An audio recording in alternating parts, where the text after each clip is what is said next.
Jadi kalau misalnya aku ditanya, Kak Maudy privilege nggak? Totally, right?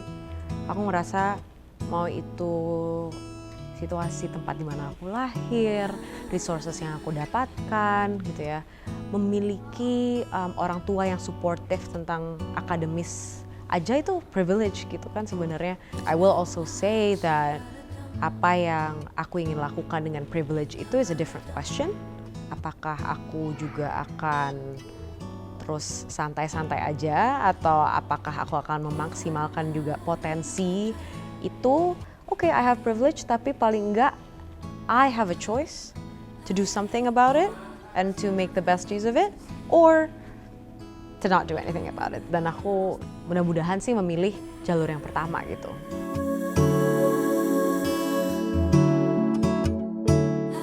Dua tahun yang lalu itu aku tiba-tiba ngerasa di titik dimana I feel really good about the things that I'm doing and like my career, but I also feel like something's missing in terms of what I want to do in life. I just want to grow some more.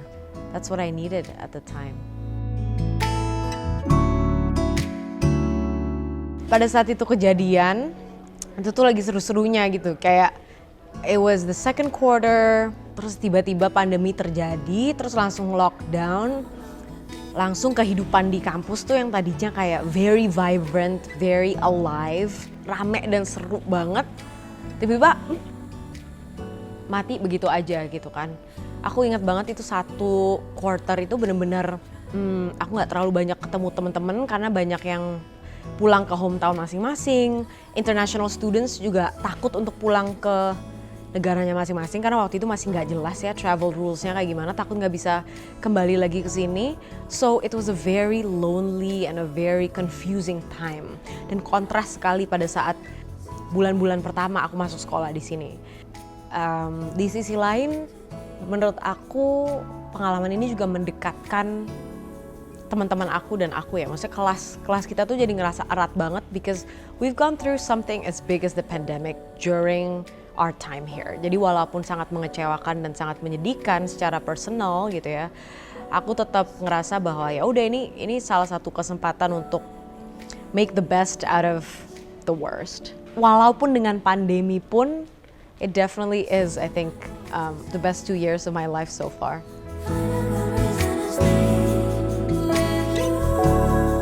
MBA itu memberikan beberapa skills yang menurut aku sangat penting untuk aku pada saat itu, yaitu memberikan skills generalist, just like problem solving, skill set, just really, all the business skills that you need. Tapi lebih dari itu, one of the many things that I hear tentang MBA itu adalah it really gives you the confidence to do what you want, to be entrepreneurial, and to take risks. Dan aku ngerasa aku sangat membutuhkan dorongan itu pada saat itu. Tentunya karena programnya tuh MBA, kita belajar tentang banyak business skills ya. Jadi kayak we learn about finance, accounting, like all the boring stuff. But we also learned about hal-hal sesimpel communication gitu.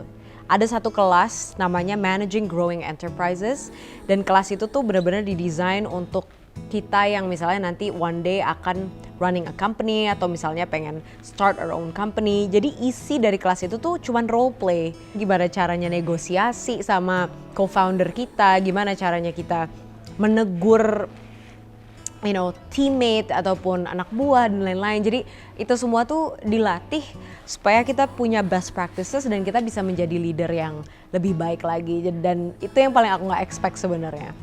Terus ada satu lagi juga kelas namanya Interpersonal Dynamics, dan itu kita diajarin gimana caranya berkomunikasi dan berinteraksi dengan satu sama lain. Dan itu tuh intinya kelas curhat. Aku susah sih ngejelasinnya, tapi setiap kali kita ketemu 7 jam and we spent a lot of our time telling each other how we feel and giving each other feedback. Mungkin yang spesial juga di sini adalah there's so much support here around partnership. Jadi banyak sekali kayak seminar-seminar gitu yang mengundang misalnya kayak power couples gitu. Jadi couples yang sama-sama membagi tugas rumah tangga, yang sama-sama berkarir, and like tips dan triksnya tuh kayak gimana. So I love that about this place. Yang aku pelajarin dari pendidikan itu banyak sekali ya, karena dalam proses belajar bidang itu I read a lot of papers and it depends on the class. Yang jelas banyak sekali background theoretical about how we teach, how people learn. Dan itu berubah-berubah banget tergantung umur atau tergantung profile learnernya gitu.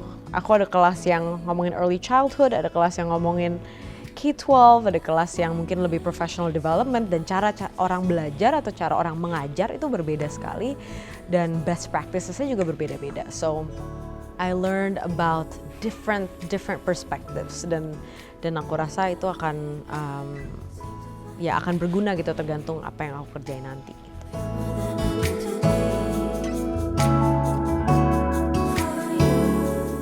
I think we can work on having more curiosity.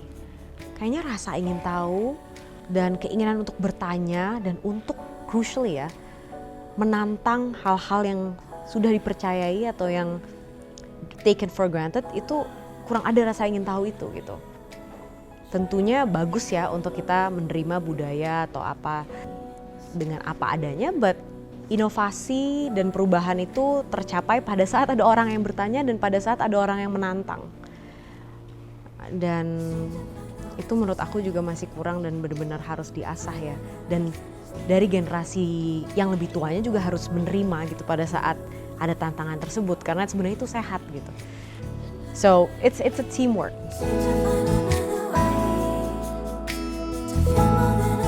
Yang nggak bisa dilupain tuh hal-hal sesimpel obrolan-obrolan yang aku miliki sama teman-teman aku gitu. Teman-teman aku adalah orang-orang yang punya pengalaman pekerjaan yang macam-macam. They each have an idea of the change they want to see in the world. And so conversations with these people are so meaningful to me. Dan yang kedua mungkin pengalaman di kelas ya. Kelas di sini juga sangat berbeda sama kelas-kelas yang pernah aku miliki sebelumnya, even dibandingin sama S1. Karena di sini we have to be very prepared. We have to read our cases. Karena siapa tahu kita bisa di cold call atau di apa ya cold call tuh namanya. Cold call tuh tiba-tiba kayak ditembak gitu sama profesornya, kayak you have to answer. So the professor can just randomly call on us to answer a question and we obviously have to try our best. Dan itu di depan kayak 60-70 teman-teman kita yang lainnya. Jadi because of that competitive environment is pretty unforgettable.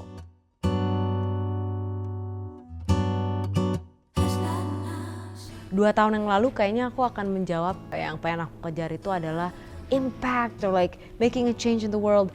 Ya itu masih sama sebenarnya. Tapi kayaknya essence-nya tuh kan yang penting hidup tuh bahagia dan kita bisa berguna buat orang lain. Seeing something that you do in life make a difference in other people, that also makes you happy.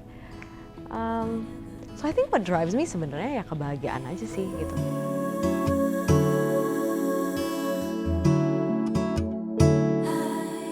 Maudia Ayunda yang dulu itu, I think I just wasn't a risk taker.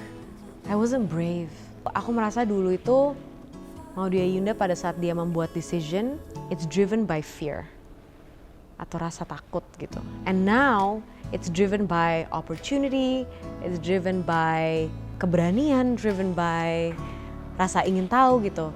That's the biggest difference gitu. Dan aku ngerasa sekarang I'm trying to shift that a little bit. Pada saat aku making decisions, it has to be because I feel good or I feel brave atau aku merasa berani, dan it's just a different energy.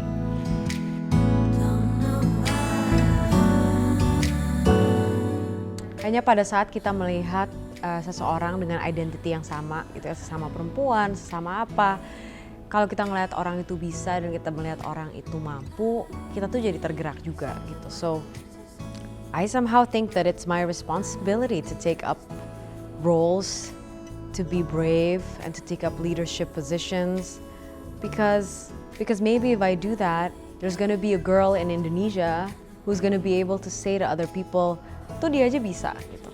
And so maybe I can do that too. Itu akan menjadi sangat berarti lah buat aku kalau misalnya itu terjadi gitu.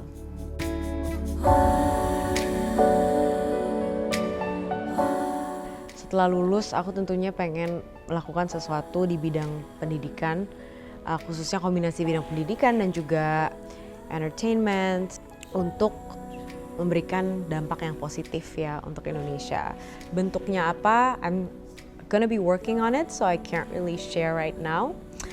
But that's what I want to do. But also, I want to take my time. I want to make sure that it is a project that I'm really excited about, dan ini adalah project yang memang akan menjadi medium yang tepat untuk aku membawa perubahan tersebut. So I'm also going to take my time to really reflect before sharing it with other people.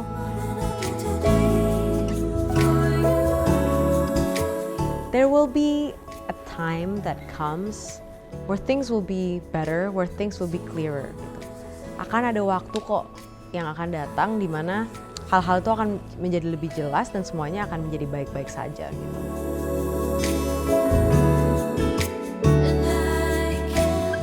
Oleh-olehnya hopefully apapun yang aku bawa dan apapun yang aku kerjakan nanti bisa ya berguna buat teman-teman banyak dan bisa membuat aku ngerasa fulfilled dan happy when I do it gitu.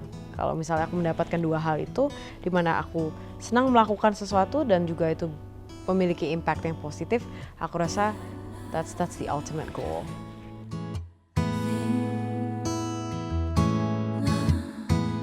Masih ada rasa takut bahwa aku tuh nggak cukup gitu ya, walaupun udah mau lulus dan lain-lain, tetap ngerasa kayak what if I'm not enough and what if I don't end up doing what I promised to do, and like all of these questions are in my head pastinya kan. Karena kejadian ini terjadi sama pandemi, aku tuh ngerasa aku jadi banyak reflection dan jadi merasa ujung-ujungnya tuh hidup artinya apa sih, dan yang paling penting tuh apa gitu. And it's about surrounding yourself with people you love, and it's about being happy.